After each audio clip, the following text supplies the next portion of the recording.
بسم اللہ الرحمن الرحیم صلی اللہ علی محمد صلی اللہ علیہ وسلم۔ عقائد ختم نبوت ہر شخص کا جاننا فرض عین ہے۔ قرآن پاک کی آیات بینات سے بالکل واضح ہوتا ہے کہ اللہ تبارک و تعالی نبی پاک صلی اللہ علیہ وسلم کو مختلف جہتوں سے عظمتوں سے نوازا ہے، جس میں خاص طور پہ ختم نبوت کی عظمت عطا فرمائی۔ اللہ پاک ارشاد فرماتا ہے وما ارسلناک الا کافۃ للناس بشیرا ونذیرا، اور نبی مکرم صلی اللہ علیہ وسلم کو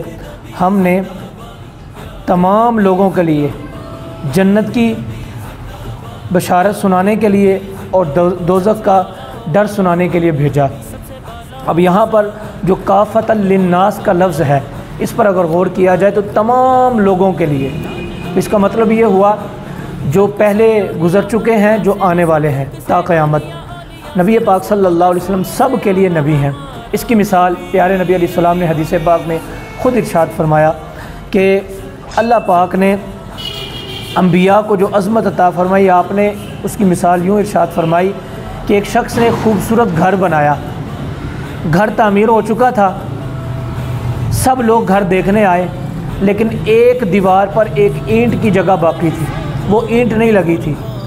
اس کی خوبصورتی کی طرف لوگ دیکھ رہے تھے اور اشارہ کر رہے تھے یار یہ جو اینٹ رہ گئی ہے نا، یہ اس میں نقص پایا جا رہا ہے، کمی پائی جا رہی ہے۔ تو اللہ تبارک و تعالیٰ نے اسی طرح تمام انبیاء کو مبعوث فرما دیا، تو ایک اینٹ کی جگہ باقی رہ گئی، یعنی آخری اینٹ جیسے مکان کے اندر، اسی طرح آخری نبی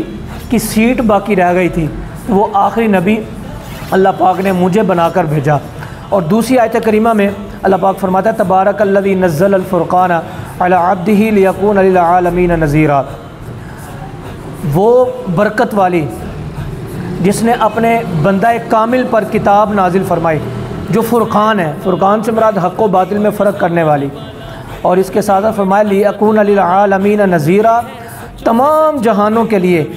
وہ ڈر سنانے والے ہیں۔ یعنی اس کا مطلب یہ ہو گیا، عالمین کا مطلب تمام جہانوں کے اندر جو بھی لوگ موجود ہیں، جو بھی مخلوقات ہیں، ان کے لیے نبی پاک صلی اللہ علیہ وسلم تشریف لائے، اور کتاب اللہ کو بھی تمام کتابوں پر فضیلت عطا کی گئی۔ تو ان آیات بینات سے اور حدیث پاک سے پتہ یہ چلا کہ آخری نبی اگر کوئی ہیں تو نبی پاک صلی اللہ علیہ وسلم کی ذات ہے، اور اس پر یقین رکھنا، اس پر ایمان رکھنا، اس کا علم حاصل کرنا ہر مسلمان کے لیے لازم ہے۔ تو اللہ تبارک و تعالیٰ کی بارگاہ میں دعا کرتے ہیں ہمیشہ ہمیں آخری نبی صلی اللہ علیہ وسلم کے ساتھ محبت کرنے کی توفیق عطا فرمائے، اور ختم نبوت کے عقائد کو سیکھنے کی توفیق عطا فرمائے۔